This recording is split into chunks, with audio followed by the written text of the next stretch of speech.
अस्सलाम अलैकुम। कैसे हैं आप सब? उम्मीद करता हूँ सब ठीक होंगे। आज हम बनाने जा रहे हैं PWA कैलकुलेटर। कैलकुलेटर तो आपने बहुत यूज़ किए होंगे, लेकिन PWA क्या चीज़ है? PWA अभी दिखाता हूँ। समझ आया? समझ आ गई? फिर नहीं आई कोई मसला नहीं भाई। PWA प्रोग्रेसिव वेब ऐप कहलाती है। प्रोग्रेसिव वेब ऐप से इधर हो रहा है कि कोई वेबसाइट है? कुछ भी नहीं है, ये सिंपल वेबसाइट ही होती है, ठीक है ना। जो पीछे आपके एक ब्राउजर का ही सर्च इंजन चलाती है और आपको as a look and feel आपको ऐप का दे रही होती है। ये किसी भी डिवाइस में इंस्टॉल हो जाती है, आपके मोबाइल में भी, डेस्कटॉप में भी, टैबलेट में भी, लैपटॉप में भी, किसी भी डिवाइस में हो जाएगी, क्योंकि इसके पीछे जो इंजन रन होता है वो ब्राउजर का ही हो रहा होता है। ये वेबसाइट ही रन हो रही होती है, लेकिन आपको लुक एंड फील नेटिव जैसा देती है, क्योंकि कुछ नेटिव के फीचर्स इस सपोर्ट करती है, जिस तरह स्प्लैश स्क्रीन हो गई, कैशियर हो गई, नोटिफिकेशन हो गई और बहुत सारे होंगे, ये मेरे पास सपोर्ट करते हैं। तो कुछ फॉर्मेट है इसको कन्वर्ट करने का, वो मैं इस वीडियो में आपको बता दूंगा। और हम कन्वर्ट करने के बाद मैंने कैलकुलेटर हम पूरा बनाएंगे जब HTML CSS बूटस्ट्रैप जावास्क्रिप्ट और इसको यूज़ करते हुए। लेकिन वीडियो के एंड में मैंने कुछ बग्स छोड़े हैं, तो वो आपके लिए होंगे कि आपको बग्स सॉल्व भी करने हैं और इसको पब्लिश भी करना है। और कैलकुलेटर हमें बनाने में हमने यूज़ की हैं HTML CSS बूटस्ट्रैप और जावास्क्रिप्ट। बूटस्ट्रैप बेसिकली रिस्पॉन्सिव करने के लिए हमने किया है, क्योंकि हम ये किसी भी डिवाइस में दिखाना चाह रहे हैं, तो इसलिए किया हुआ है। और PWA की सबसे बड़ी ज़बरदस्त बात यह है कि इसको प्ले स्टोर में डालने की ज़रूरत नहीं है। ये आप सिंपल एक वेबसाइट खोलोगे, वहाँ से इंस्टॉल भी कर सकते हैं, ठीक है ना। किसी भी डिवाइस में कोई मसला नहीं, जहाँ पे आपका ब्राउज़र सपोर्ट करता हो, ठीक है ना। तो चलें, इंट्रोडक्शन मेरे साथ हो गया है बहुत काफ़ी। हम अभी स्टार्ट करते हैं। शुरू से एंड तक जरूर दिखेगा। गिटहब में कोड डाल चुका हूँ, लिंक सारे डिस्क्रिप्शन में है, जरूर दिखेगा। चलें करते हैं कुछ नया।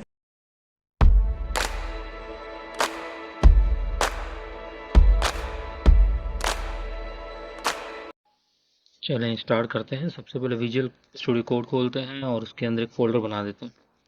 फोल्डर मैंने बनाया हुआ है तो उसी को ओपन कर लेते हैं। हाँ, डेस्कटॉप पे होगा ये रहा। ठीक है, इस तरह एक फोल्डर बना दें ताकि उसके अंदर हम सारी फाइलें डालेंगे, उसकी इमेजेस की और अपना जावास्क्रिप्ट की फाइलें होंगी, CS की फाइलें होंगी, वो सारी हम यहीं डालेंगे। तो एक फोल्डर हमने बना दिए। अब इसके अंदर एक HTML की फाइल ऐड कर देते हैं। बेसिकली ये HTML की फाइल हम ऐड कर रहे हैं जिसके अंदर हम कैलकुलेटर का लेआउट बनाएंगे, ठीक है। लेकिन ये रिस्पॉन्सिव लेआउट होगा, तो इसके अंदर हम बूटस्ट्रैप भी कॉल करेंगे, वो भी मैं आपको दिखाया तो कैसे कॉल होगा। हम CDN बेसिकली कॉल कर देंगे, हम फाइलें हम बूटस्ट्रैप नहीं उठा रहे, डायरेक्ट बूटस्ट्रैप 5 का CDN उठा लेंगे हम। CDN बेसिकली लिंक ही होता है, उसका ऑनलाइन लिंक होता है। तो वो बेसिकली क्लाउड में फाइलें पड़ी होती है और वहीं से उठा रहा होता है चीज़ें, ठीक है। तो ये फाइलें मैंने यहाँ डाल दी हैं। ये बेसिकली पूरा कोड में गिटअप में डाल दिया है मैंने, लिंक भी मेरे नीचे मेंशन होगा, तो वहाँ से भी आप उठा सकते हैं, कोई मसला नहीं। लेकिन यहाँ पे मैं आपको समझा रहा हूँ कि स्टेप बाय स्टेप मैं किस तरह कर रहा हूँ।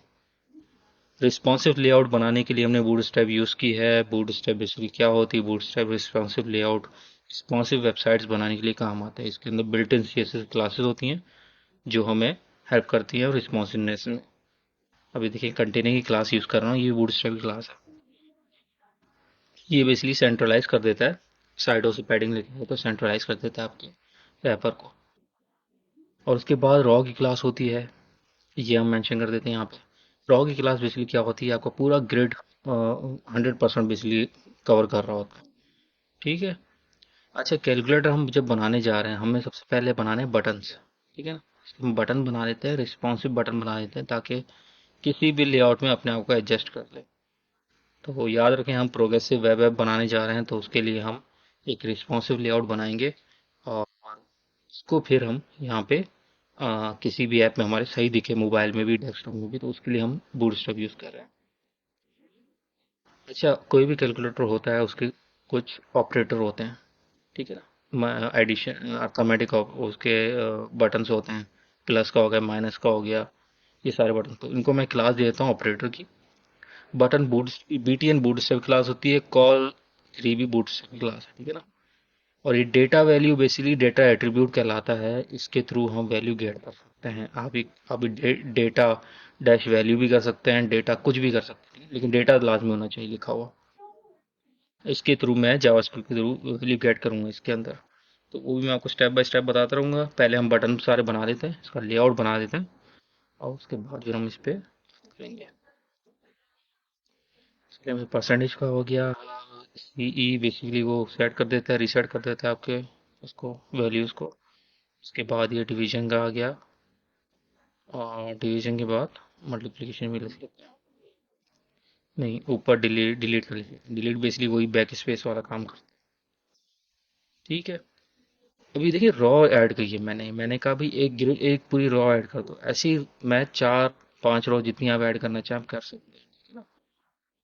तो एक रॉ में मैंने ऐसे ऐड कर दिया, दूसरी रॉ में देखिए मैं किस तरह ऐड करता हूँ। यहाँ पे भी ऐसी बटन बना दूंगा। ठीक है, बस उनकी डेटा एट्रीब्यूट वैल्यू चेंज होंगी, और बाकी वैल्यू चेंज होंगी। अच्छा, मैं अभी कोई नंबर वाले बटन बनाऊंगा, उनको मैं क्लास ऑपरेटर नहीं दूंगा। मैं सिर्फ जो अर्थमेटिक ऑपरेटर हैं मैं सिर्फ उनको ही ऑपरेटर का वो दूंगा, क्लास दूंगा। क्यों दे रहा हूँ, ताकि डिस्टिंग्विश हो जाए कि भाई ये ऑपरेटर के बटन है और ये सिंपल नंबर के बटन है।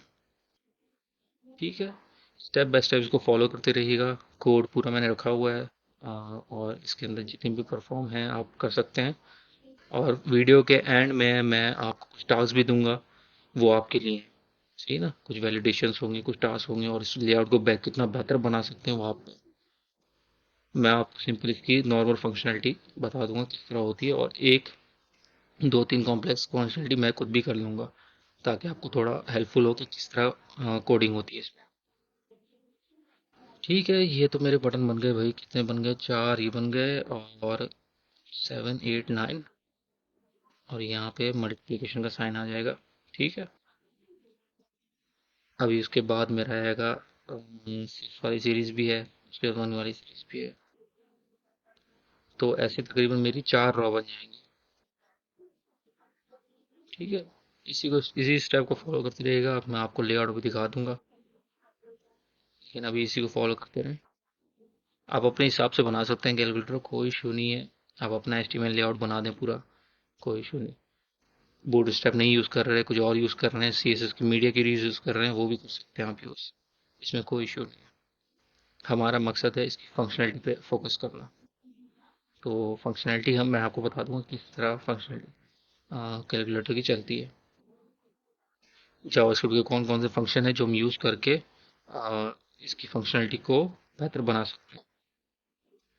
ठीक है, ड्रॉ बन गया। उसके बाद ये चौथी रॉ भी आ गई। अब यहाँ पे हम डाल देते हैं वन,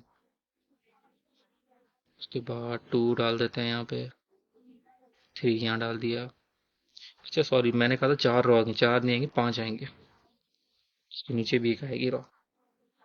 ठीक है। प्लस का यहाँ साइन आ गया। अच्छा, ये जो मैं प्लस साइन लगा रहा हूँ यहाँ पे और माइनस साइन लगा रहा हूँ यहाँ पे, आप आइकन भी लगा सकते हैं। ठीक है ना, वो आप पे जितना बेहतर कर सकते हैं, लेकिन डेटा वैल्यू के अंदर आपको ऑपरेटर ही पास करना पड़ेगा, वहाँ आप आइकन नहीं दे सकते। ठीक है, क्योंकि हम उसी के बेसिस पे कंडीशंस लगाएंगे। जीरो लिख देते हैं, वन। यार यहाँ अभी फिलहाल वन ही रहने दो ऊपर। अब यहाँ देखते हैं इसको क्या करें। अभी फिलहाल वन ही रहने दें। इज इक्वल टू साइन आ गया। ठीक है। नहीं सॉरी, यहाँ इज इक्वल टू नहीं आएगा, यहाँ डॉट का आएगा। डेसिमल में वैल्यू हो सकती है ना, तो हम यहाँ डॉट का डाल देते हैं, और यहाँ पे हम इज इक्वल टू डाल देते हैं। हो गया भाई हमारा HTML का। मेरे ख्याल से अभी लेआउट कंप्लीट है हमारा। इसमें अभी कोई ऐसे चेंजेस नहीं है। चलो वहीं स्टार्ट करके देख लेते हैं। अच्छा, विजुअल स्टूडियो ऐसे रन होता है वैसे ही ये देखें ना। बेहतरीन एक लेआउट बन गया भाई, सब अपनी अपनी वेट के हिसाब से बिल्कुल सही रिस्पॉन्सिव रिस्पॉन्सिव बना हुआ है। इसको अगर मैं छोटी स्क्रीन करूंगा तो अपने हिसाब से उसको एडजस्ट कर लेगा। अच्छा भाई, इसके बाद आते हैं, स्टार्ट डिबगिंग करते हैं यहाँ पे। लेआउट आ गया है, लेआउट आ गया है। अब इसके ऊपर आपने देखा ना स्पेस नहीं थी, वहाँ वहाँ बेसिकली इसकी डिस्प्ले स्क्रीन आएगी, जहाँ पे आपकी कैलकुलेशन होके आएगी। तो वहाँ एक इनपुट की फील्ड हम बना देते हैं। एक इनपुट की फील्ड होगी जिसमें आपकी वैल्यू सारी बन रही होंगी, और उसका फाइनल जो रिजल्ट होगा वो नीचे मैं उसके दिखाऊंगा। वो भी मैं आपको दिखा देता हूँ। इसको क्लास दे देते हैं फॉर्म कंट्रोल। ये वैसे फॉर्म कंट्रोल क्लास है, बूटस्ट्रैप की है। ये क्या करते हैं, जो भी फॉर्म के टैग्स होते हैं ना, इनपुट टैग्स हो गए, टेक्स्ट बॉक्स हो गए, ये सब सारी चीज़ें, उसके ना फॉर्म कंट्रोल लगाते हैं। तो वो बेसिकली उसकी वेट, उसमें पैडिंग लगा देता है, उसकी वेट सही कर देता है, उसको रिस्पॉन्सिव बना देता है। इसलिए फॉर्म कंट्रोल क्लास देते हैं। अच्छा, ऊपर मैंने डिस्प्ले क्लास दी है और नीचे मैं आउटपुट की क्लास दे रहा हूँ। ये क्लासेस याद रखिएगा मैं क्यों दे रहा हूँ ऐसे। और इज इक्वल टू जीरो, यानी बाय डिफॉल्ट वो जीरो होगा वहाँ पे।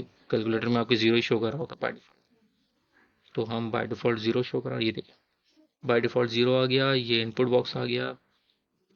यहाँ पे वैल्यू एंटर कर सकता है कुछ भी, और उसके बेसिस पे आप परफॉर्म करवाऊंगा भी। वैसे ये तो हमारा सिंपल एचटीएमएल का लेआउट बनाया हमने। इसके बाद हम एक स्टाइल का इसका बना देंगे। स्टाइल अभी मैं यहीं बना रहा हूँ, बाद में इसकी हम एक्सटर्नल फाइल भी बना देंगे आगे जाके। यहाँ बनाते हैं, फिर भी देख लेते हैं, अभी बना देते हैं। इसको बंद करें, यहाँ पे अभी बना देते हैं, बाद में या फिर बड़ा किचपिच हो जाएगा। तो स्टाइल डॉट सी एस यहाँ बनाते हैं। अच्छा, बटन को बेसिकली मैं थोड़ी इफेक्ट देना चाह रहा हूँ। नियो फॉर्विज्म इफेक्ट होते हैं, वो इफेक्ट अच्छे होते हैं, तो मुझे वो अच्छे लगे। आप उनकी वेबसाइट पे जाके भी कर सकते हैं, मैं वो वेबसाइट का लिंक दे दूंगा। वहाँ पे जाके पूरी पूरी सीएसएस क्रिएट हो जाती है, वहाँ से बना सकते हैं। ठीक है, तो मैंने वहीं से कुछ स्टाइल देखा था, मैं वहीं स्टाइलिंग सारी लिख रहा हूँ। तो ये आप चाहें तो एज इट इज़ लिख लें, या तो अपना स्टाइल लिख लें, कोई इशू नहीं है। अच्छा, बटन को मैं क्या कह रहा हूँ, मैंने कहा मैं जितने भी बटन आ रही है टैग पे मैं अप्लाई कर रहा हूँ। जितने भी बटन आ रहे हैं उनकी ये फॉन्ट साइज कर दे, पैडिंग ये कर दे, मार्जिन ये कर दे। अभी पूरी स्टाइलिंग करूंगा। यहाँ बेसिकली मैं इसको बॉक्स शेडो अप्लाई करूंगा इस पे। बॉक्स शेडो क्या होता है? बॉक्स शेडो बेसिकली आप शेडो प्रोवाइड कर देता है बॉक्स के पीछे, जो इफेक्ट बड़ी ज़बरदस्त दे रहा होता है। ऑप्सिटी के होते हैं पैरामीटर उसके अंदर, और दो तीन और पैरामीटर्स भी होते हैं, तो वो बेहतरीन काम करता है। अच्छा, बैकग्राउंड मैंने ये कर दिया है, बॉर्डर रेडियस में दे देता हूँ। बॉर्डर रेडियस क्या करता है? बॉर्डर रेडियस आपके सराउंडिंग को सर्किल फॉर्म में लिखा जाता है, यानी कम करता है उसको। कलर भी हम दे देते हैं इसको। फॉन्ट वेट भी दे देते हैं 700। ठीक है यार, ये तो मैं करता रहूँगा। लेटर स्पेसिंग ये भी कर देते हैं, ये कोड मैं फोटो कॉपी में छाप रहा हूँ। ठीक है ना, कहाँ से? जो मैं डिज़ाइनिंग मैंने देखी थी मैं वहाँ से लिख रहा हूँ। आप अपने अपनी तरफ से डिज़ाइन बना सकते हैं, ठीक है? तो आप, ये डिज़ाइन भी अच्छी है वैसे, आपको अगर ये डिज़ाइन अच्छी लगी तो आप इस डिज़ाइन को फॉलो करके बना सकते हैं, वरना फिर आप फिर कोई डिज़ाइन भी बना सकते हैं, कोई इशू नहीं। कर्सर पॉइंटर हो गया। ये चार सारी चीज़ें ना, मैं आपको जब सीएसएस पढ़ाऊंगा तो कि क्या क्या करती है। तो ये सारे इफेक्ट, ये ट्रांजिशन बेसिकली एनिमेशंस के लिए काम आता है। सीएसएस में जो एनिमेशन यूज होती है उसके लिए काम आता है। अब ये आगे बॉक्स शेडो। ठीक है, इसकी प्रॉपर्टीज होती हैं, हम उसको क्रोम में कर सकते हैं, इसको दे सकते हैं। तो मैं वो यूज करके इसको दे रहा हूँ। ये आरजीबी है, ये ऑप्सिटी और आरजीबी कलर देता था, और ए बेसिकली ऑप्सिटी के लिए काम आता है। इसकी जो विजिबिलिटी के लिए काम आता है, विजिबिलिटी कितनी दिखानी है। तो हम इसके 0.7 कर देते हैं। अच्छा, इसके बाद दो तीन और डाल देते हैं इसकी प्रॉपर्टीज। एक यहाँ है, इसको थोड़ी कलर वाला चेंजेस कर लेते हैं। अच्छा, पहले बटन का ये सारा डालेंगे, उसके बाद फिर उसके होवर पे भी डालेंगे, कि उस पे होवर होवर बेसिकली जब माउस हम लेके जाएंगे या उन्हें उंगली लेके जाएंगे। अगर मोबाइल से चला रहे हैं तो आप फिंगर से करेंगे, और अगर कीबोर्ड चला रहे हैं, जो सॉरी डेस्क लैपटॉप पे चला रहे हैं या अपने पीसी पे चला रहे हैं, तो आप माउस थ्रू जाएंगे। तो बेसिकली होवर हो ये होता है कि जैसे आपका माउस का कर्सर उसके ऊपर आता है, तो वो बेसिकली उसको कहते हैं होवर, यानी उसके पीछे कोई ना कोई चीज़ परफॉर्म हो। तो वो भी हम इफेक्ट डालेंगे अभी, मैं आपको वो भी दिखाता हूँ। बटन में बेसिकली ये हम सारी चीज लगा रहे हैं, उसके बाद बटन होवर करेंगे उसकी प्रॉपर्टीज यूज करके, और उसके बाद बटन एक्टिव भी करेंगे। जब बटन एक्टिव हो तो क्या हो, तो वो तीनों चीजें हम लगाएंगे इसके ऊपर। और फिर बाकी फिर हम उस पर खेलेंगे, इनपुट टैग्स पे भी खेलेंगे। तो ये बेसिकली मैं पूरा लेआउट बना रहा हूँ कैलकुलेटर का, और फिर हम फंक्शन काम करेंगे इसके। ठीक है, बॉर्डर लेफ्ट भी दे देते हैं भाई। ये सॉलिड और कलर ही दे देता हूँ। बॉर्डर भी हमने दे दिया है इसको। अच्छा, बॉर्डर वगैरह दे दिया है इसको, कलर भी दे दिया है, ये सब चीज़ें मैं सिंपल स्टाइलिंग के लिए कर रहा हूँ, कुछ भी नहीं है। आप सिंपल भी रख सकते हैं अगर आप सिंपल रखना चाहें। हमारा जो असल काम होगा वो जावास्क्रिप्ट की फाइल में होगा, तो जावास्क्रिप्ट के थ्रू हम इंस्ट्रक्शंस परफॉर्म करेंगे, उसके थ्रू होगा। ये तो सिंपल डिजाइनिंग के लेआउट के एक अच्छा फील एंड लुक दे, तो इसलिए मैं बना रहा हूँ। चलें भाई, बटन का तो हो गया। अब बटन के बाद बटन होवर पे अप्लाई करेंगे। होवर क्या होता है? प्रॉपर्टीज होती हैं, सी ना, आपके फॉर्म्स कितने एट्रीब्यूट्स होते हैं उनकी प्रॉपर्टीज होती हैं। बटन हो गया, इनपुट हो गया, तो होवर होता है, एक्टिव होता है, फोकस होता है। ठीक है, ये इसका हम स्टाइल वैसे ही रखेंगे जो बैक बॉक्स शेडो ऊपर दिया हुआ है, बस थोड़ा बहुत चेंज कर देंगे ताकि हमें इसका पहले क्या इफेक्ट था, पहले क्या स्टेट थी और बाद में क्या स्टेट हो रही है होवर के बाद, तो ये हम देख सकते हैं इसके लिए।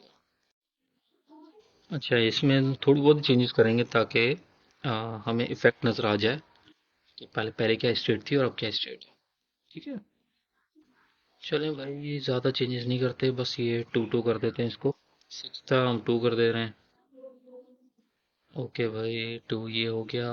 कलर इसके ऑप्शन थोड़ी कम कर देते हैं। उसके बाद जाके यहाँ टू हो गया, यहाँ भी टू कर देते हैं। यहाँ डाल देते हैं फोर। एंड उसके बाद ऑप्शन इसकी थोड़ी कम कर देते हैं। ठीक है भाई, अब इसी जैसा हम दूसरा बना देंगे, वो होगा एक्टिव पे। ये तो बटन का कोड है, बेसिकली यही सीरीज इसमें सीएसएस में बड़ा कोड है, बाकी सारे छोटे छोटे हैं। एक्टिव पे भी बेसिकली जब बटन एक्टिव होते हैं, क्लिक हो गया, तो एक्टिव है, तो उस पे क्या कलर होना चाहिए, तो बेसिकली उस पे हम ये इफेक्ट अप्लाई कर रहे हैं। अच्छा, उसके बाद यहाँ है अपना, इसे भी वही थर करके थोड़ी ऑप्सिटी कम कर देंगे, थोड़ी लेआउट तो कलर वालर, हाँ, इसके जो बॉर्डर वगैरह हैं साइडों से, वो थोड़ा कम कर देंगे। ये जो चार प्रॉपर्टी ले रहा है, ये बेसिकली बॉर्डर की ही प्रॉपर्टीज होती हैं। ठीक है, ये क्लॉकवाइज चलता है, top, right, bottom and left, इस तरह चल रहा होता है। तो ये बॉर्डर की भी ऐसी डाल रहे होते हैं, बॉक्स शेडो की भी ऐसे डाल रहे होते हैं। ठीक है यार, बटन की तो डल गई। और उसके बाद हम क्या करेंगे, हम एक इसको लिंक भी करवा देंगे, क्योंकि हमने एक्सटर्नल सीएसएस बनाई है तो उसको लिंक तो करवाना पड़ेगा ना यहाँ पे। लिंक भी करवा देते हैं इसको, और अब चला के देखते हैं। स्टार्ट डिबगिंग, स्टाइल अप्लाई नहीं हुआ, एक रिफ्रेश करता हूँ, मे बी शायद मिस्टेक हो रही हो। ये, हाँ, हो गया, हो गया। रिफ्रेश करना था। ये देखें भाई, आपका थोड़ा बहुत कैलकुलेटर से जैसा लुक आ गया है। ये सिर्फ मैंने बटन पे लगाया है अभी। अभी दो तीन और चीज़ें इनपुट पे भी लगाएंगे इसके, और बाकी चीज़ों पे लगाएंगे। इसका फॉन्ट वॉन्ट, इसकी हाइट वगैरह ये थोड़ी सही कर देंगे, तो बिल्कुल वैसा ही लेआउट हो जाएगा। उसके बाद हम इसकी जावास्क्रिप्ट पे आएंगे, इस पे फंक्शनैलिटी पे काम करेंगे, किस तरह इसकी फंक्शनैलिटी को हम बेहतर बना सकते हैं कैलकुलेटर की। ठीक है, बटन और ये कॉमा इनपुट बोला है, मैंने बोला इन दोनों पे एक ही स्टाइल अप्लाई कर दो। ठीक है, हाइट 70 पिक्सल कर दी। आउटपुट ये वही वही टैग है जो मैंने ऊपर दिया था, जो जहाँ पे आपका आउटपुट डिस्प्ले करवा रहा था, इसलिए वो पी टैग था, उसके अंदर मैं ये शो करवा रहा हूँ। कैलकुलेटर आपने देखे होंगे वो राइट साइड से स्टार्ट होते हैं, तो मैंने इसलिए टेक्स्ट लाइन राइट कर दिया है। और उसके बाद फॉन्ट साइज मैंने 25 पिक्सल दे दी। फॉन्ट ये वो है अपना, इतनी ज़रूरी नहीं है चीज़ें, आप इसको अपने हिसाब से फिक्स कर सकते हैं अगर आपको चीज़ अच्छी आती है। और अगर नहीं आती है तो फिर इसी को कॉपी कर लें, कोई इशू नहीं है। डिस्प्ले आ गया, डिस्प्ले को मैं कोई कलर देता हूँ, इसको फॉन्ट साइज थोड़ी कम कर देते हैं। ठीक है, ये तो हो गया है। अब देखते हैं आउटपुट कैसा आ रहा है। कहाँ गया, बंद हो गया, बंद हो गया।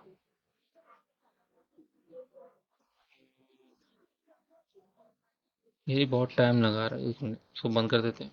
ये मेरे ख्याल से उस पर चला गया,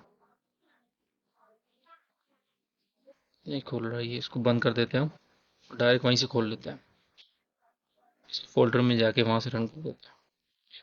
अच्छा, ये ओपन हुआ हुआ है, चलो इसी को रिफ्रेश कर देते हैं। ठीक है, बेहतरीन हो गया, काफी बेहतर हो गया, काफी बेहतर हो गया है। अब इस पे हम थोड़ा और परफॉर्म कर देते हैं, थोड़ा और बना देते हैं बेहतर। इसके लिए हम कुछ क्लासेस यहाँ डिफाइन कर रहा हूँ, ये देखें। एम टी बेसिकली 3 क्या करता है, मार्जिन टॉप देता है। ठीक है, इसे टॉप और मेन कंट्री मैंने क्लास दे दी है। इसको भी हम कुछ सीएसएस दे देते हैं ताकि थोड़ा सेंट्रलाइज लुक आ जाए। बॉर्डर रेडियस दे देता हूँ मैं इसको 50 पिक्सल। इम्पोर्टेंट देते हैं। अच्छा, इम्पोर्टेंट का टैग क्यों लगा रहा हूँ? इम्पोर्टेंट इसलिए कि अगर ऊपर कहीं अप्लाई हुई होती है इसी इनपुट पे, तो फिर नीचे वो उसको उठाता नहीं है, इसलिए ओवरराइड करने के लिए वो इम्पोर्टेंट लगाते हैं। ठीक है, बैकग्राउंड में इसको कुछ दे देता हूँ यार, कलर अच्छा वाला दे देता हूँ। ये टी कोड, ये अपना एक्स कोड है, ये आप गूगल पे भी सर्च करेंगे, आपको कोई अच्छे खासे एक्स कोड मिल जाएंगे। जो आपको अच्छा लगे आप वो अप्लाई कर सकते हैं।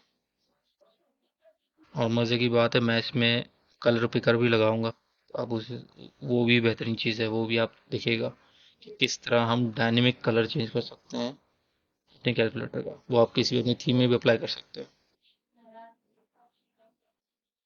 ठीक है, बॉक्स शेडो दे दिया हमने इसको 60 पिक्सल, एंड कवर कर देते हैं। ये तो मेन कंटेंट का हम स्टाइल सेट कर रहे हैं सारा।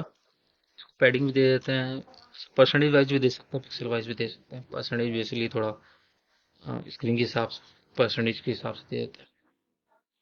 10% काफ़ी होगा, ठीक है ना, आप कम भी कर सकते हैं इसको।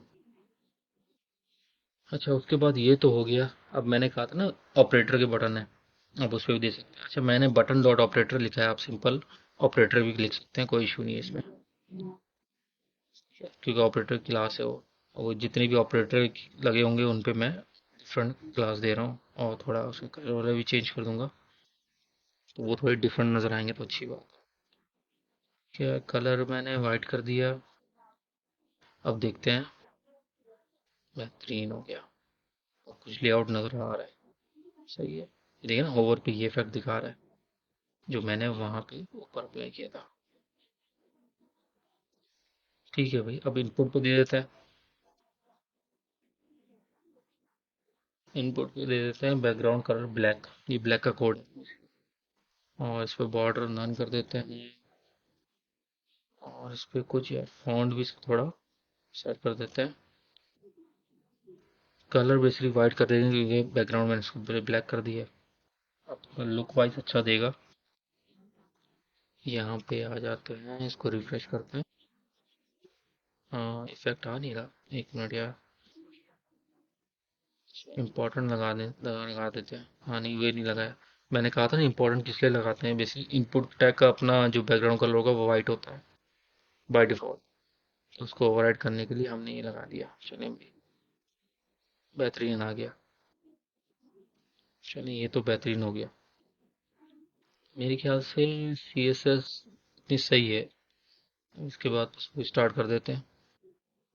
अब ये आखिरी एक चीज़ है, तो बस कैलकुलेटर में उसकी हेडिंग डाल देते हैं, उसके बाद हम स्टार्ट करेंगे इसके फंक्शनैलिटी पे काम। तो वो जावास्क्रिप्ट के थ्रू होगा सारा।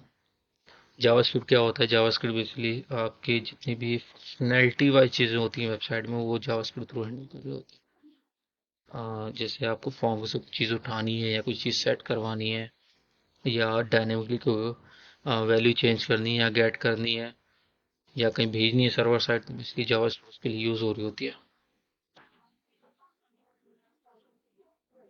आप ये रन टाइम भी सारी चीज़ें भी चेंज कर सकते हैं जावास्क्रिप्ट के थ्रू, तो बहुत ज़बरदस्त लैंग्वेज है, हम उसको यूज़ करेंगे। लेकिन उससे पहले ये मेन हेडिंग का काम कर लेते हैं। ये सिंपल स्टाइलिंग है और कुछ भी नहीं है। ऊपर हेडिंग होगी, उसको मैं पोजीशन सेट करवाऊंगा अभी। इसको बैकग्राउंड कलर दे देते हैं। सही है, बैकग्राउंड आ गया, कलर आ गया, कलर की स्पेलिंग गलत लिखी है मैंने।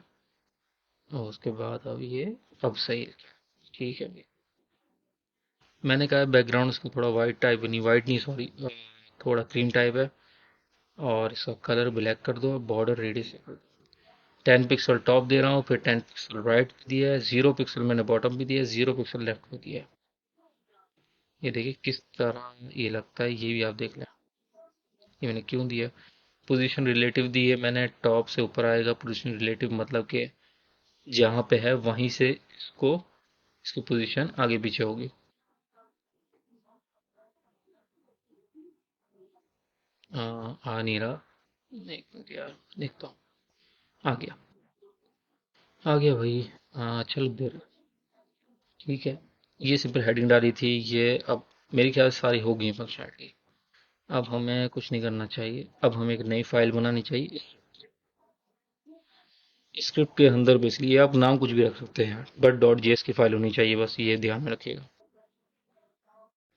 अच्छा, इस जेएस फाइल में हम बेसिकली अब सारी इसकी फंक्शनैलिटी वगैरह करेंगे। सबसे पहले हम वेरिएबल्स वगैरह बना देते हैं, ठीक है, कि हम वहाँ से वैल्यू गेट कैसे करेंगे। अब जिस तरह डिस्प्ले के अंदर मुझे शो करवानी, तो ये मैं देखिए मैं किस तरह करता हूँ। Document dot Curie selector, Curie selector के अंदर उसकी क्लास या उसकी आईडी जो भी होगी वो हम बेसिकली डाल देंगे, तो वो उस कंपोनेंट में जो भी चीज़ें आ रही होंगी वो सारी मेरी इस वेरिएबल में सेव हो जाएंगे डिस्प्ले में, ठीक है। इसी तरह मैं आउटपुट का भी बना दूंगा। हमें एक स्पेशल करेक्टर का भी एरे बनाना है। इस तरह के कुछ वेरिएबल्स हैं, मैं बना लेता हूँ। तो उसकी उसके बेसिस पे हम नीचे सारी फंक्शनलिटी करेंगे। अब ये देखिए ये जावास्क्रिप्ट के सिंटैक्स है, ठीक है ना। तो इस किसी भी टेक्स्ट बॉक्स से या बटन से हमें की वैल्यू गेट करनी होती है या कोई फंक्शनलिटी परफॉर्म करनी होती है, तो हम इस तरह करते हैं, ठीक है। क्यूरी सिलेक्टर बेसिकली एक इनपुट लेता है। अभी देखें क्यूरी सिलेक्टर ऑल मैं भी लगाऊंगा, document dot Curie selector all. मैंने ये क्यूरी सिलेक्टर ऑल क्यों लगा रहा हूँ, बेसिकली मुझे सारे बटनों पे जहां जहां फंक्शनलिटी चाहिए होगी वो मैं यूज कर सकता हूँ। अब मैंने ये क्वेरी सिलेक्ट ऑल लिखा ना, तो इसकी वजह से ये क्या होगा कि इस बटन के अंदर वो सारे ऑब्जेक्ट्स आ जाएंगे, ठीक है, जितने भी बटन्स हमारे स्क्रीन में यूज हो रहे होंगे। चलें अब उसके बाद एक स्पेशल करेक्टर भी बना देते हैं। स्पेशल करेक्टर हमारे वही ऑपरेटर हैं जो स्पेशल करेक्टर हमारे सारे, उसका भी एक एरे बना देते हैं। ये मैं क्यों बना रहा हूँ, नीचे मैं कंडीशन लगाऊंगा, उसकी वजह से मैं बना रहा हूँ, ठीक है। तो इसका एरे भी बना देता है। एरे बेसिकली एक लिस्ट होती है पूरी जो अपने पास बहुत सारे डेटा से मल्टीपल डेटा बेसिकली रखने के लिए एरे काम आता है। तो इसलिए मैं एरे यूज़ कर रहा हूँ, ठीक है। एरे इस तरह बनाया जाता है, ठीक है। ये तो बन गया है, बटन बन गया है, स्पेसिफिकेटर बन गया। एक आउटपुट की फील्ड भी रख लेता हूँ। ये वेरिएबल होगा, ये एम्प्टी वेरिएबल होगा, ठीक है। इसके अंदर बेसिकली सेट हो रही होगी वैल्यू कंडीशनल बेस। चलिए उसके बाद आ जाते हैं। अब देखें बटन पे मैं लूप लगाऊंगा, वो मैंने बटन इसलिए all select query selector all लिया था क्योंकि मैं उस पे सारे बटनों पे जब भी कोई बटन क्लिक हो तो उसकी फंक्शनलिटी बेसिकली आ जाए। ऐड इवेंट लिसनर मैं ऐड करूंगा बेसिकली। ऐड इवेंट लिसनर क्यों यूज होता है, जैसे इवेंट रन होता है ना, क्लिक का इवेंट हो गया, बटन के क्लिक का इवेंट हो गया, रन का इवेंट हो गया, या होवर का इवेंट हो गया, ये बेसिकली सारे इवेंट्स होते हैं, क्लिक इवेंट्स होते हैं, ठीक है ना। तो इसको हम इवेंट लिसनर बोलते हैं।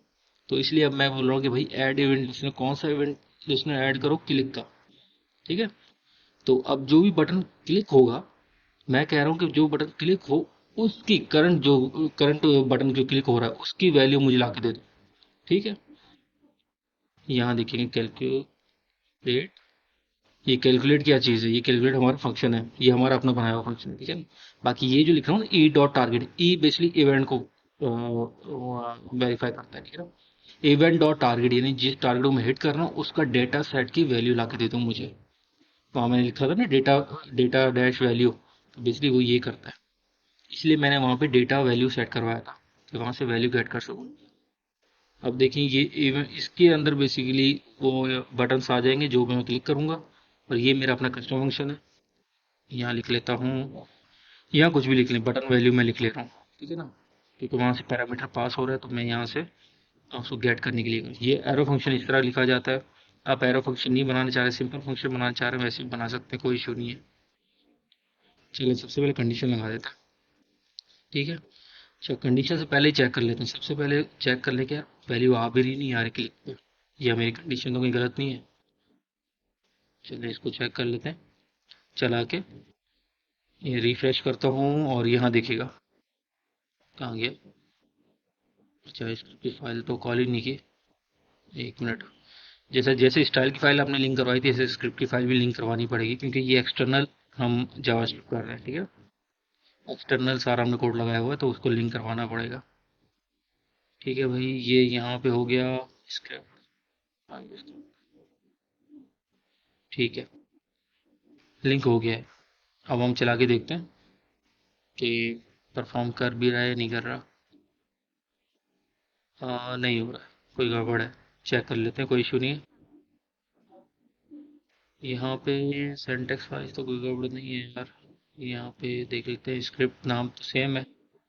ठीक है, रिफ्रेश करते हैं। इंस्पेक्ट एलिमेंट में इसलिए आप चेक कर सकते हैं कि कोई एरर तो नहीं आ रहा है, कि एरर आ रहा है। अच्छा, क्या एरर दे रहा है? बटन डॉट इवेंट लिसनर, अच्छा इसका एरर दे रहा है। ठीक है, इसको भी सही कर देते हैं।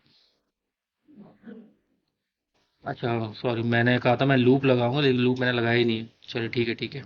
वो इसलिए एरर दिया क्योंकि क्वेरी सिलेक्टर ऑल किया है। क्वेरी सिलेक्टर ऑल में 10 बटन भी हो सकते हैं, एक बटन भी हो सकता है, उससे ज़्यादा बटन भी हो सकते हैं। ठीक है ना? तो अभी हमारे तकरीबन अच्छे खासे बटन है। तो बेसिकली लूप आपको लगाना पड़ेगा। फॉर ईच का मैंने लूप लगाया है, बटन के अंदर उसकी वैल्यूज आ जाएंगी और ये आपका लूप यहाँ बंद होगा। ठीक है, फॉर ईच का लूप लगाना लाजिम है क्योंकि जब आप एक लिस्ट में वैल्यू ले रहे हैं तो उसको गेट करने के लिए यही लगाना पड़ता है। चलिए ठीक है भाई, बटन डॉट फॉर ईच हो गया और यहाँ पे बटन आएगा। ठीक है, अब चला के देखते हैं। इंस्पेक्ट एलिमेंट करते हैं, एरर तो हट गया है। एरर हट गया है, अब इसके आगे चेक करते हैं। ये देखिए, मैंने 9 क्लिक किया, 9 की वैल्यू लेके आ गया। ये देखिए वैल्यूज लेके आ रहा है। डेटा वैल्यूज हमारे पास आ रही है, नहीं हमारा फंक्शन भी कुछ सही काम कर रहा है। अब इसके बाद इसके अंदर हम कंडीशन लगाना स्टार्ट करते हैं। ये देखें, ये डेटा वैल्यू उठा के ला रहा है वहाँ पे। मैंने वही कहा था कि डेटा वैल्यू इसलिए हम सेट करवा रहे हैं। अच्छा, उसके बाद अब कंडीशन लगा लेते हैं यार कि अगर ये नल है, ठीक है ना, तो क्या करेगा, अगर नल नहीं है तो क्या होगा। इस पे मैं कर देता हूँ। नल नहीं, sorry, is equal to click हो रहा है नहीं हो रहा। पहले इस पे खेल लेते फिर नल पे खेलेंगे हम। ठीक है, अच्छा ये आ गया, सही है। इज इक्वल टू होगा तो यहाँ आ जाएगा, एल्स पे अभी अभी simple simple step by step करते हैं। फिर वहाँ आहिस्ता आहिस्ता हम इसके कॉम्प्लेक्स कंडीशन लगाते हैं। ठीक है, आउटपुट सेट वैल्यू मैंने कर दिया है प्लस इज इक्वल टू, ये बेसिकली इसी वेरिएबल के अंदर ऐड करता रहेगा। अगर मिसाइल तो मेरा बटन 9 क्लिक हुआ है उसको प्लस करके, तो ये इस वेरिएबल के अंदर सेट करवाता रहेगा, ये स्ट्रिंग पूरा सेट होता रहेगा। ठीक है, वो करवा दिया। उसके बाद डिस्प्ले डॉट वैल्यू, डिस्प्ले कौन सा है, ये मेरा वही टेक्स्ट बॉक्स है जो मैंने ऊपर लगाया था इनपुट में। ठीक है भाई, मैं कह रहा हूँ जो भी वैल्यू आए वहाँ सेट करे और वहाँ दिखा दे। करते हैं यहाँ पे इसको रिफ्रेश, और इंस्पेक्ट एलिमेंट में भी आता है, कोई एरर नहीं है। ठीक है, तो यहाँ पे कंसोल भी करके देख लेते हैं। कंसोल बेसिकली यहाँ पे कंसोल के टाइम में दिखा देगा कि क्या आउटपुट आ रहा है आपका। चलें ठीक है, ये कंसोल में तो हम दिखा रहे हैं। अब देख लेते हैं यहाँ पे कंसोल में दिखा भी रहा है नहीं दिखा रहा। और उसके बाद हम चेक करते हैं कि हमारा जो फंक्शनैलिटी से काम कर रही है नहीं कर रही। मैंने क्या लिखा है, button is equal to value is equal to के बराबर होगा तो इसके अंदर आएगा वरना इसके अंदर आएगा। ठीक है, ये 8 देखें ऊपर शो हो रहा है, ये देखें 8 9 बन गया, अब 8 9 8 बन गया। ये सारा उसके अंदर मैं सेव करवा रहा हूँ। जो मैंने प्लस इज इक्वल टू किया था ना, वो इसलिए किया था मैंने कि मैं सेव करवा रहा हूँ एक उस वेरिएबल में। अब हमारे पास एक वेरिएबल में तो आ गई वैल्यू। ठीक है, ये भी सही काम कर रहा है। यहाँ से वैल्यूज आई। अब यहाँ पे एक फंक्शन लगाएंगे हम, एविल का। ठीक है ना, एवोल्यूशन इसे कहते हैं बेसिकली। तो ये क्या करता है, ये आपका पूरा स्ट्रिंग को लेके, अर्थमेटिक स्ट्रिंग को लेके उसको उस पे फंक्शनैलिटी परफॉर्म करता है। जिस तरह मैंने 8 + 9 लिखा तो वो तो स्ट्रिंग है, इसको कैसे पता चलेगा। लेकिन वो इस फंक्शन के अंदर बेसिकली यूज हो जाता है कि वो कर देता है। अब देखिए ना, इसके अंदर पूरा एक स्ट्रिंग बन के आएगा। ये इसके पीछे कोई बैकएंड कोड लगा हुआ है, ऑलरेडी बना हुआ है इनका फंक्शन जावास्क्रिप्ट का, जो बेसिकली क्या करता है, आपकी पूरी स्ट्रिंग को रीड करके समेटिक आपको ऑपरेशन परफॉर्म करके देता है। ठीक है, अभी के अंदर ये दे दिया। बाकी आउटपुट और इनर टेक्स्ट, आउटपुट हमारे क्या था, एक वो था पैराग्राफ था। उसके अंदर इनर टेक्स्ट सेट करवा रहा हूँ मैं, क्या करवा रहा हूँ, इज इक्वल टू, और जो मेरी वैल्यू आ गई ये नीचे आपको शो होगी टेक्स्ट बॉक्स के नीचे। ठीक है, और उसके बाद हम क्या करेंगे, इसको एम्प्टी करवा देंगे वरना क्या होगा, ये पिछली वैल्यू लाता रहेगा। अच्छा, अब ये कर देते हैं। अब देखिएगा 9 6 माइनस 99 का, ये देखिए आ गया, परफेक्टली काम कर रहा है। ठीक है, अब वो देखे उस सी पे गड़बड़ कर रहा है।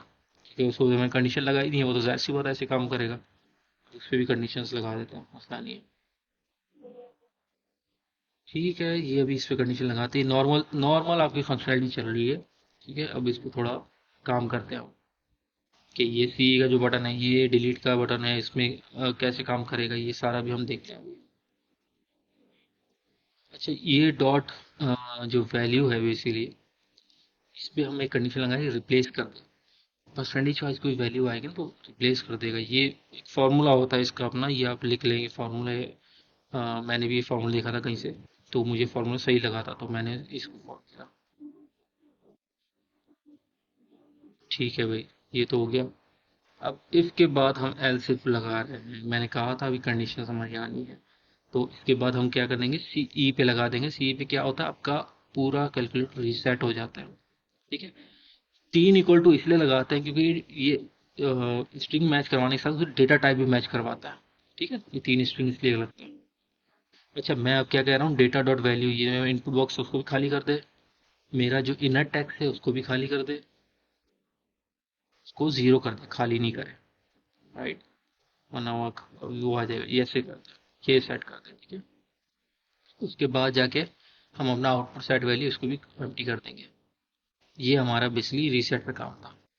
अब देखिएगा मैं क्या करता हूँ, 9 से। ठीक है, ठीक है, रीसेट कर दी। अब मैं कोई कैलकुलेशन करने के बाद भी कोई आती तो भी रीसेट रीसेट होता। देखिए, डिवाइड करके देखते हैं। अर्थमेटिक ऑपरेशन अगर पूरे अच्छी तरह परफॉर्म हो रहे हैं, सी भी लगा दिया है। इसके बाद जो हमारा काम रह गया है वो है बैक स्पेस वाली। बेसिकली हम जो डिलीट को दबाएंगे तो वो वहां से रिमूव करता रहे। कहाँ से, एंड से। ये देखें, डिलीट डिलीट आ रहा है। अब इस पे भी कंडीशन लगा देते हैं। ठीक है, एलसिफ यहाँ पे बिल्कुल वैसे ही करेंगे। एलसिफ हो गया, बटन डॉट वैल्यू। मैं आपको बेसिक फंक्शनलिटी कैलकुलेटर की दिखाऊंगा, बाकी इसके अंदर इनहेंसमेंट आप अपने हिसाब से कर सकते हैं। इसके अंदर बहुत फॉल्ट होंगे, बहुत सारी चीज़ें हैं जिसमें वैलिडेशंस और थोड़ी लगानी है आपको, कि यूज़र अल्फ़ाबेट क्लिक ना कर सके। ठीक है ना, ये वैलिडेशन आपको लगानी है, ये मैं आपके लिए छोड़ रहा हूँ। बाकी मैं नॉर्मल फंक्शनलिटी आपको लगा रहा हूँ। अच्छा, ये देखिए मैं क्या कर रहा हूँ, डिस्प्ले डॉट वैल्यू में टेक्स्ट बॉक्स की वैल्यू है, पहले मैं उसको स्ट्रिंग में कन्वर्ट कर रहा हूँ, और अब मैं उसको करूँगा स्लाइस। स्लाइस क्या करता है, आपका जो टेक्स्ट होता है, स्ट्रिंग टेक्स्ट होता है, उसकी पोजीशन को हम देखते हैं कि भाई यहाँ से यहाँ पे स्लाइस कर दे, हटा दे। अब -1 का मतलब वो बिल्कुल राइट साइड से स्टार्ट से होगा। ठीक है, डिस्प्ले डॉट वैल्यू आ गया। ठीक है, अब देखिएगा ये क्या फंक्शन है, 5 लिखा। ये देखिए, सर राइट साइड से रिमूव करना स्टार्ट किया। हो गया, सही है। बैक स्पेस हमारा बिल्कुल सही काम कर रहा है। डिलीट, सॉरी, डिलीट हमारा सही काम कर रहा है। बेहतरीन हो गया। नॉर्मल फंक्शनैलिटी तो हमने सारी कर ली है। अब इसके अंदर कुछ चीज़ें देख लेते हैं कि अगर इक्वल टू हो, लेकिन अगर कि मिसाल तौर पे वो उसके अंदर वैल्यू नहीं है, फिर क्या करेंगे। तो ये भी हम कंडीशन लगा देते हैं कि एंड अगर डिस्प्ले की वैल्यू नल नहीं है तो यहाँ है, वरना बंदा आया उसने इज इक्वल टू को क्लिक कर दिया, आप क्या करेंगे, वो तो डायरेक्ट यहाँ आ जाएगा। तो इसलिए हम ये एंड की कंडीशन भी लगा रहे हैं यहाँ पे। ठीक है, ये अपने प्रोग्राम को थोड़ा सिक्योर करने के लिए हम लगा रहे हैं। अच्छा, अब दूसरी चीज़, यूज़र आया उसने स्पेशल कैरेक्टर को क्लिक कर दिया, लेकिन इज इक्वल टू क्लिक कर दिया, वहाँ ऊपर आ जाएगा। ठीक है, समझ में भी आता है। उसने अगर आउटपुट एम्प्टी है हमारा, ये मैं लिख भी लेता हूँ, अगर आउटपुट एम्प्टी है और उसने बटन को क्लिक कर दिया, ठीक है, और बटन किसी स्पेशल कैरेक्टर को क्लिक किया, तब क्या करें, तभी मैं आपको दिखाता हूँ। क्योंकि स्पेशल कैरेक्टर हमारी शर्त ये है कि पहले नंबर को क्लिक करेगा, उसके बाद कोई स्पेशल कैरेक्टर करेगा, फिर नंबर को करेगा, फिर उसके बेस पे ऑपरेशन परफॉर्म होना चाहिए, ऐसे होना चाहिए। अब देखिए मैं क्या करता हूँ, मैंने कहा कि अगर डिस्प्ले की वैल्यू नल है और स्पेशल कैरेक्टर इनमें से जो ऊपर मैंने एरे दिया हुआ है, इनमें से अगर कोई भी स्पेशल कैरेक्टर आ जाता है तो क्या करे, रिटर्न कर दे। रिटर्न मतलब कि यहाँ से लूप से बाहर निकल जाएगा, इसके अंदर आएगा ही नहीं, इस फंक्शन से ही बाहर निकल जाएगा। रिटर्न का मतलब ये होता है। ठीक है, चलें भाई, इसको कर देते हैं, हटा देते हैं कंसोल को। अब चेक करते हैं। कहाँ गया, एक मिनट यार, सही है, यहाँ आ गए। अब देखिएगा, बेहतरीन हो गया। कुछ सही काम कर रहा है हमारा कैलकुलेटर, बेहतरीन काम कर रहा है। बूट स्टेप लगा के हमने इसको रिस्पॉन्सिव भी कर लिया है वैसे। इस पे कुछ हम फंक्शनैलिटी भी लगा देंगे अभी। ये देखें और चलें, यहाँ तो मुझे तो कभी नज़र नहीं आ रही कोई मसला, ये भी देख लेते हैं। अच्छा, यहाँ पे एक और चीज़ भी कर देते हैं। जैसे यूज़र आता है डिस्प्ले डॉट फोकस भी लगा देते हैं। जैसे जैसे यूज़र आए आपके इनपुट बॉक्स पे फोकस्ड हो, तो आपका कर्सर आपका फोकस्ड हो वहाँ पे। ठीक है, तो माउस ले जाने की ज़रूरत नहीं है शुरू में। तो डिस्प्ले डॉट फोकस क्या करता है, जिस इनपुट पे आप फोकस लगा रहे हो उस पर फोकस कर दीजिएगा। जैसे आपने रिफ्रेश किया, बाय डिफॉल्ट वहाँ पे फोकस्ड हुआ हुआ है। फिर आप कीबोर्ड से एंटर करते रहें वैल्यूज़, कीबोर्ड से करते रहें, भले यहाँ बटन को क्लिक करके करते रहें, कोई इशू नहीं है, दोनों एक्सेप्ट करेगा। ठीक है, ठीक है, ये तो हो गया, बेहतरीन हो गया। अब एक इंटर की फंक्शनैलिटी मुझे डालनी थी। ठीक है, कि यूज़र इज इक्वल टू वो क्लिक ना करे, डायरेक्ट कीबोर्ड से एंटर कर दे। ये बटन की फंक्शनैलिटी होती है, ये भी मैं आपको करके भी दिखाऊंगा। पहले हम थोड़ी अर्थमेटिक चेक कर लें, मे भी कहीं एरर तो नहीं आ रहा, किसी कंडीशन में फट तो नहीं रहा कोड। नहीं, अभी तक तो नहीं फट रहा। ठीक है, अब देखिए मैं यहाँ क्या करता हूँ। प्रेस इंटर पे मैं इंटर इंटर की फंक्शन, यानी कीबोर्ड से इंटर क्लिक होगा तब भी इज इक्वल टू का होना चाहिए, परफॉर्म जो फंक्शन है वो परफॉर्म होना चाहिए। ठीक है, इसलिए यही लगा देता हूँ कि अगर इंटर हो की प्रेस पे, सॉरी, की प्रेस का इवेंट लगा दूंगा। मैंने कहा था कि जितने भी इवेंट्स होते हैं वो यहाँ दिखते हैं।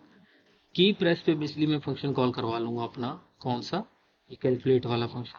मैं आपको करके दिखाता हूँ किस तरह होता है। ई भी लिख सकते हैं, इवेंट भी लिख सकते हो, जैसा आप लिखेंगे फिर उस हिसाब से फिर नीचे हम सेट करवाएंगे। अगर यहाँ मैं देख रहे हैं क्या लिख रहा हूँ, अगर इवेंट डॉट की, अगर इंटर का है इज इक्वल टू इंटर, तो क्या करें, इंटर, अगर इंटर क्लिक करें तो क्या करें, कैलकुलेट का फंक्शन कॉल करें, जो ऊपर हमने फंक्शन लगाया ना वो वाला फंक्शन कॉल करें। ठीक है, इंक्रीमेंट डिफॉल्ट वैसे लगाते हैं, उसके लिए कि अपना डिफॉल्ट की वैल्यू सेट ना हो इसमें। ठीक है, कैलकुलेट लगा दिया, ठीक है, कैलकुलेट हो गया। अच्छा, कैलकुलेट में मैं क्या भेज रहा हूँ, इज इक्वल टू भेज रहा हूँ, वहाँ पे मैं पैरामीटर भेज रहा हूँ खुद, कंडीशन हम नीचे लगाई हुई, तो उस हिसाब से परफॉर्म। अब देखिए मैंने एंटर दबाया, कि मैंने इज इक्वल टू को क्लिक नहीं किया, मैंने एंटर दबाया। ठीक है, अब ऐसे ही आप उसके अंदर इन्वेस्टमेंट कर सकते हैं, बैक स्पेस वाला बटन दबा सकते हैं आप, उस पर फंक्शनलिटी परफॉर्म कर सकते हैं। वो आपका टास्क है कि वो आप कैसे करेंगे।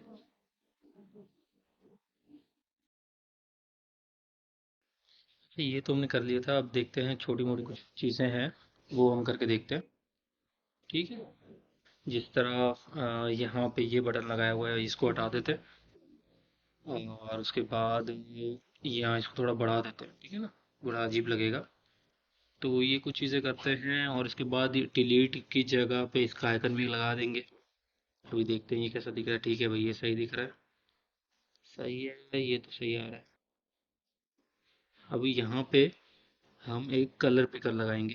ठीक है, मैं एक ये एक्स्ट्रा फंक्शनलिटी है, मैं ऐसे ही लगा रहा हूँ ताकि थोड़ा आप रन टाइम पे यूज़र कलर वलर चेंज कर सकता है। ठीक है, तो इसीलिए ये एम भी क्या करता है, बॉटम पे मार्जिन दे देता है, एम टी टॉप पे मार्जिन दे देता है।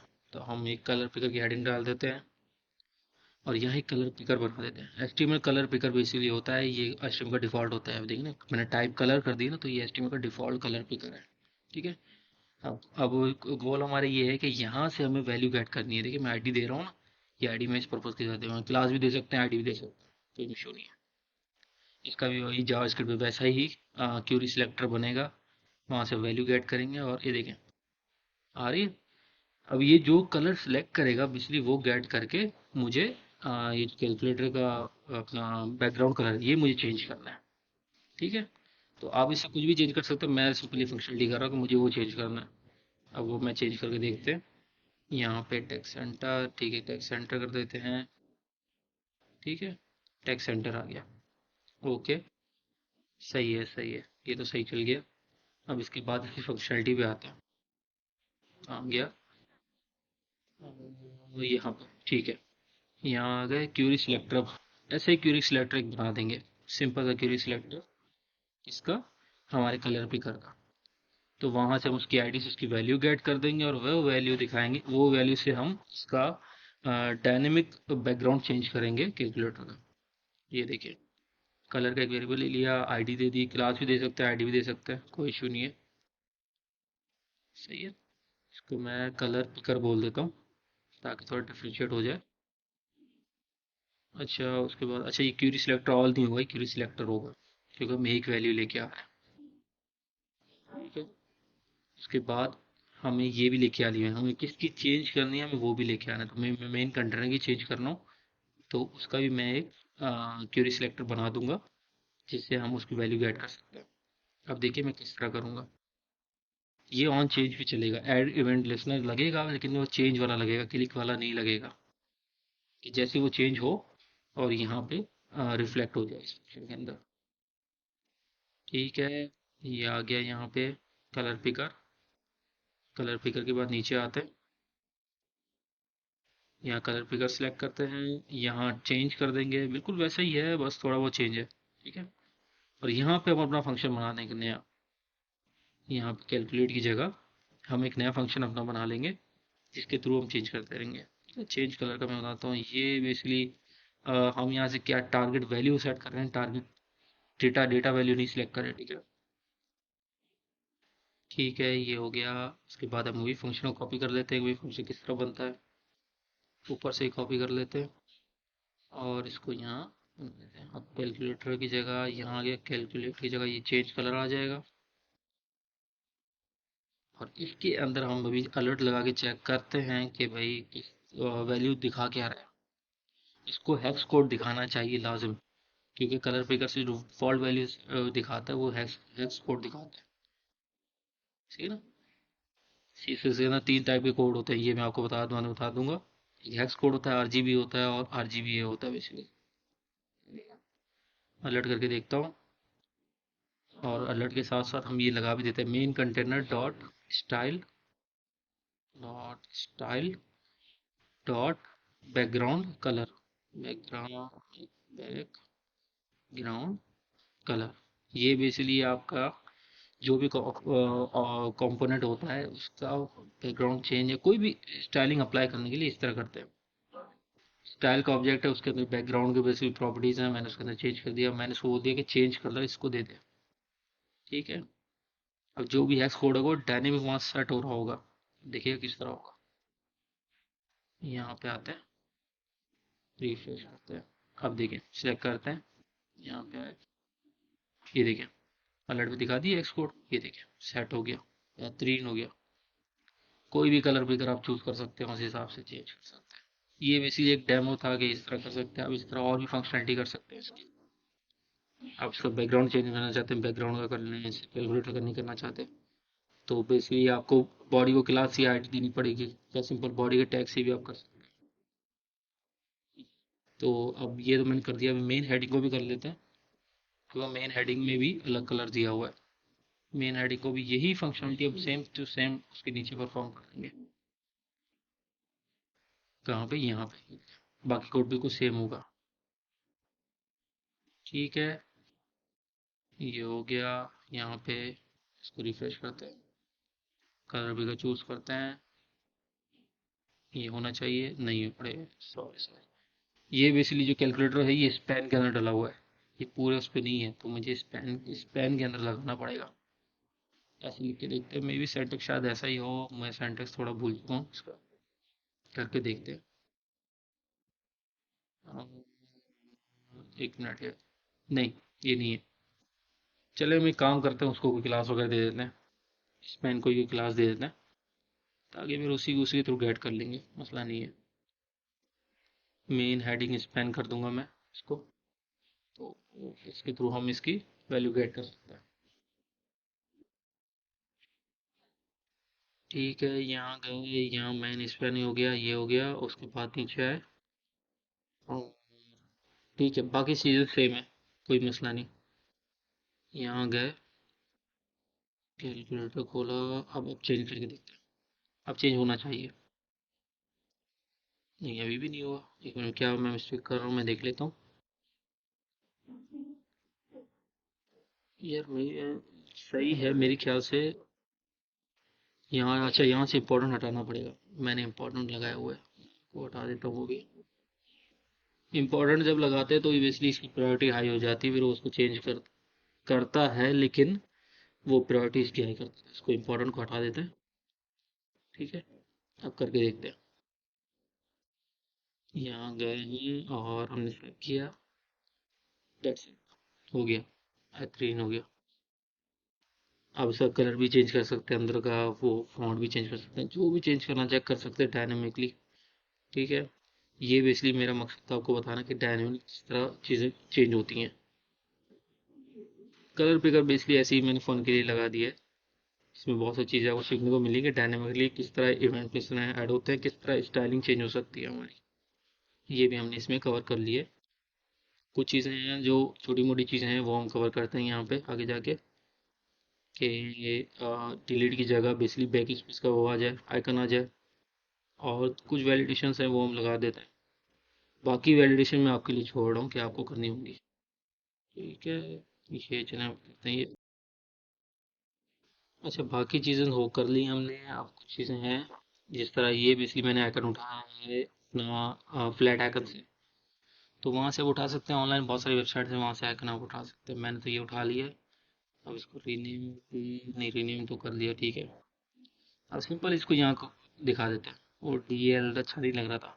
डेटा वैल्यू चेंज मत कीजिएगा, सिर्फ इमेज चेंज कीजिएगा। ठीक है, यहाँ इमेज डाल देते हैं।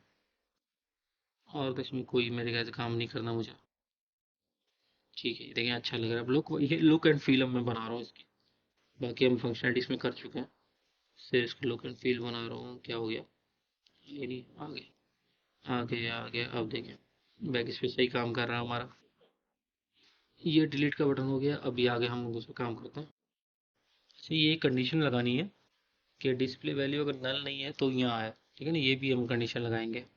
ये क्यों लगा रहे हैं कि कुछ इशू कर रहा था बेसिकली। जब मैं DL को दबा बैक स्पेस को दबा रहा, जब बिल्कुल खाली होता था तब वो एरर फेंक देता था। तो मैंने यही कहा कि भाई कुछ जब इनपुट बॉक्स में लिखा होगा तभी जाके वो इस बटन पे इवेंट को चलाए। ठीक है, यही चीज़ हम नीचे भी लगा देंगे, और यहाँ नीचे हम लगा देंगे कि अगर ये बटन इक्वल होगा डिलीट के। ठीक है ना, और लगाना कि अगर और इससे इक्वल हुआ तो हम ये लगा दें। चलें, अब हम अपने कैलकुलेटर को PWA में कन्वर्ट करते हैं। PWA क्या चीज़ होती है? बेसिकली PWA होती है प्रोग्रेसिव वेब ऐप। आपकी वेबसाइट को ऐप में कन्वर्ट कर देते हैं। ठीक है, ऐप में कन्वर्ट करने का मकसद ये है कि किसी भी डिवाइस पे चल जाए, आपके डेस्कटॉप पे भी, टैबलेट पे भी एंड मोबाइल पे भी। ठीक है, उसके लिए कुछ स्टेप हैं वो मैं आपको करके दिखाता हूँ। तो वो सबसे पहले बेसिकली एक स्टेप होता है, इसके हेडर में हमें लिंक की फाइलें डालनी होती हैं, लिंक करवाना होता है बेसिकली।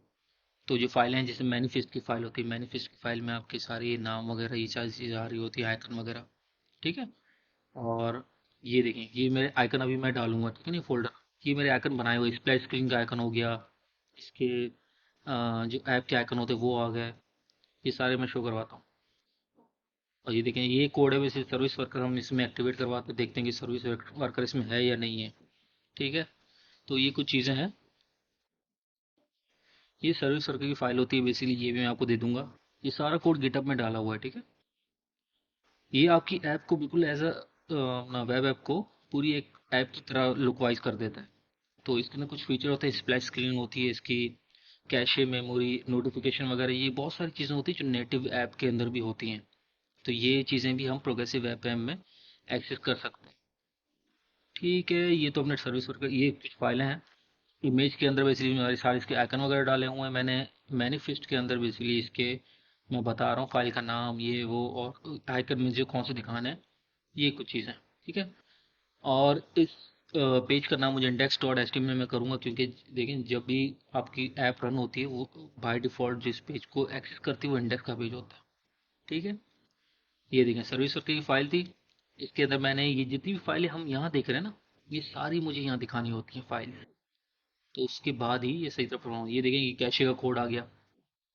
बेसिकली कैशे भी आपके ऐप चल रही होती है, अगर ऐप अगर मिसाइल तो बंद हो जाती है तो ऑफलाइन वो कैशे भी चला रहा होता है। तो ये बहुत ज़बरदस्त चीज़ है। और ये मैनिफेस्ट फाइल है, इसके अंदर बेसिक नाम आ जाता है, शॉर्ट नेम, डिस्क्रिप्शन, स्कोप, और नीचे देखिए आइकन भी आ रहे हैं। ये बेसिकली आपकी ऐप के लेआउट को सारा देख रहे होते हैं। अब देखिए मैंने आइकन यहाँ पे 192 वाला और 520 वाला शो करवाया है। आपको जो भी आइकन देने होंगे आप यहाँ शो करवा सकते हैं। ठीक है, ये हो गया इमेजेस के अंदर। बेसिकली यहाँ आपके आएंगे आइकन सारे, एंड्रॉयड के, आईफोन के, जो भी आइकन है वो यहाँ से। ऑनलाइन बहुत सारी वेबसाइट हैं जो आपके नॉर्मल आइकन को बहुत सारे आइकन्स में कन्वर्ट कर देती है। ये स्प्लैश स्क्रीन है, जैसी ऐप ऐप ओपन होती है तो वहाँ पे एक स्क्रीन आती है, वो स्क्रीन की होती है। ये देखें, मैंने इस ऐप से किया हुआ, आप किसी भी कर लें। मैंने सिंपल एक आइकन उठाया, उसको जनरेट करवाया, तो उसने आईफोन, आईपैड, वॉच ओएस और मैक आईओ और एंड्रॉयड के, इन सब के उसने आइकन बना के मुझे दे दिए। तो हम इसको भी इसको यहीं ऐसे यूज़ करते हैं। बाकी इसमें ज़रूरी है वो मैनिफेस्ट की फाइल है और सर्विस वर्कर की फाइल है, ये दो चीज़ ज़रूर होती है। ये एरर इसलिए दे रहा है क्योंकि ये P W A H T T P उस पर रन होती है, लोकल पे रन नहीं होती है, ठीक है ना। तो इस बात का ध्यान रखिए, तो इसीलिए हम इसको पब्लिश करेंगे। ये तो नॉर्मल आ गया है। अब इसको देखिए, हम पब्लिश जब करेंगे किसी भी होस्टिंग को, तब इसको H T T P S जब मिल जाएगा तब इसकी सारी फंक्शनलिटी चलेंगी। वो भी आपको दिखाता हूँ कि किस तरह चलेगा। यहाँ इसको कैंसिल करते हैं। ये आपका बन गया। ये भई एक वेबसाइट है, यहाँ पे आप टेम्परेरी तौर पे अपनी वेबसाइट ऑनलाइन करवा सकते हैं। फ्री के लिए 1 घंटा होता है, सिर्फ 1 घंटे के लिए ऑनलाइन होती है, फिर उसके बाद एक्सपायर हो जाती है। मेरे ख्याल से साइन अप करके शायद आप इसकी ज़्यादा देर तक वेबसाइट को यहाँ रख सकते हैं। लेकिन मैंने अभी सिर्फ ये आपको दिखाने के पर्पज़ से इसको टेम्परेरी तौर पे यहाँ डाल देते हैं। फोल्डर में इसलिए अपलोड कर देंगे अपना वाला। अच्छा, फोल्डर अपलोड करने से पहले मैंने एक अलर्ट लगाया हुआ था नीचे, उसको ये वाला सर्विस वर्कर वाला, ठीक है। कंसोल डॉट लॉग कर देता हूँ, ठीक है। कंसोल डॉट लॉग कर दिया ताकि इससे वो दिखाता रहे। अच्छा, ऐप जब आपकी काम कर रही होगी तो ये इसमें आएगा, एच डब्ल्यू रजिस्टर्ड का मैसेज आएगा। इसका मतलब ये आपकी सर्विस वर्कर आराम से चल रहा है, आपकी पी डब्ल्यू ऐप आराम से चल रही है। तो इसीलिए मैंने ये लगाया हुआ है। आप यहाँ जाके इसको अपलोड कर सकते हैं। मिनिमाइज कर देते हैं यार, बहुत टैब खुले हुए हैं। चलें भाई, यहाँ पे कहाँ गया कोड, ये है ना हमारी, ठीक है। यहाँ देख लेते हैं, कंसोल पे दिखा रहा है सही, ठीक है भाई, सही है, कंसोल पे मैसेज दिखा रहा है। अब इसको कैंसिल करते हैं, डिप्लॉय पे जाते हैं, यहाँ जाके हम वो पूरा फोल्डर कॉपी कर देंगे यहाँ पे, ठीक है। अपलोड कर दिया, थोड़ा टाइम लगाएगा, फिर अब ये अपना एक लिंक जनरेट करके दे देता है। आप उस लिंक को अपने मोबाइल पे भी ओपन कर सकते हैं, वो भी मैं आपको दिखा दूंगा किस तरह करते हैं। और अपने डेस्कटॉप पे किस तरह इंस्टॉल करेंगे वो भी मैं आपको बता दूंगा। ये देखिए, इसको नेक्स्ट स्टेप पे खोलते हैं। ये देखिए लिंक इसने दे दिया है, इसको as a P W A चलाएगा। ऊपर आइकन भी देखें शो हो रहा होगा अभी, तो ये लोड हो रहा है। जो मैंने कैलकुलेटर का आइकन दिया है वो यहाँ शो होना चाहिए। ये देखिए आ गया, बेहतरीन हो गया, आइकन भी आ गया, फंक्शनल भी सही चल रही है, सही हो गया। अब इसको मैं अभी बताऊंगा कि भाई इसको इंस्टॉल किस तरह हम करते हैं। एक मिनट, ये मैं आपको बताता हूँ इस लिंक को इंस्टॉल किस तरह करते हैं। अच्छा, ये आप देख रहे हैं ऊपर, ये देखें, ये इंस्टॉल का बेसिकली ऑप्शन दे रहा है। अगर ये ना दे तो आप जगह 3 डॉट पे चले जाएगा, यहाँ ऐड टू होम स्क्रीन कर दीजिएगा, तब भी आपके इंस्टॉल का ऑप्शन दे देता है, ठीक है। अब देखिए बिल्कुल डेस्कटॉप वाइज आपको लुक दे रही है। आप किसी भी वेबसाइट को, सिर्फ कैलकुलेटर को नहीं, किसी भी वेबसाइट को आप कन्वर्ट कर सकते हैं पीडब्ल्यूए में। देखिए लुक एंड फील आपको बिल्कुल डेस्कटॉप की एप्लीकेशन जैसा दे रहा है। और अगर वो मोबाइल में आप करेंगे तो मोबाइल में तो ऐप जैसा लुक देगा ये, जिस तरह ऐप खोल दिया।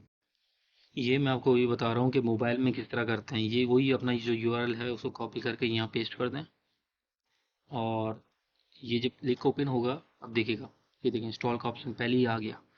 तो आप इसको ऐसे भी इंस्टॉल कर सकते हैं, या 3 डॉट पे जाके ऊपर ऐड टू होम स्क्रीन भी कर सकते हैं, तो भी आपके पास इंस्टॉल कर देगा।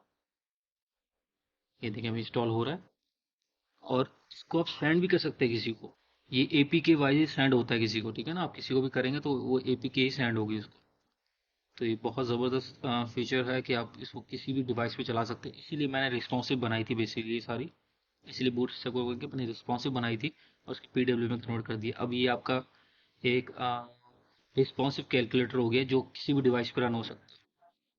बेहतरीन हो गया। ये देखें स्प्लैश स्क्रीन, अभी देख रहे हैं हम सब, ये इंस्टॉल हो रहा है मेरे ख्याल से, इसलिए टाइम लगा रहा है। ये आ गया, आ गया। अभी देखिए मैं ओपन करूंगा इसको तो इसकी स्प्लैश स्क्रीन ओपन हो गई। ये देखिए बेहतरीन लुक आ गया, बिल्कुल ऐप जैसा लुक एंड फील दे रहा है। ठीक है, सही है, ये बेहतरीन हो गया। अब इसमें कुछ फ्लॉज हैं वो आपको खुद सही करने हैं। ठीक है, ये आपका टास्क है कि आप किस तरह से सही करते हैं। ठीक है, वैलिडेशंस और इसकी डिज़ाइन वगैरह ये सब आपके हाथ में। कोड मैंने गिटहब में डाल दिया, लिंक नीचे मौजूद है, अब उसे देख लीजिएगा। इंशाल्लाह फिर मिलते हैं नेक्स्ट वीडियो में।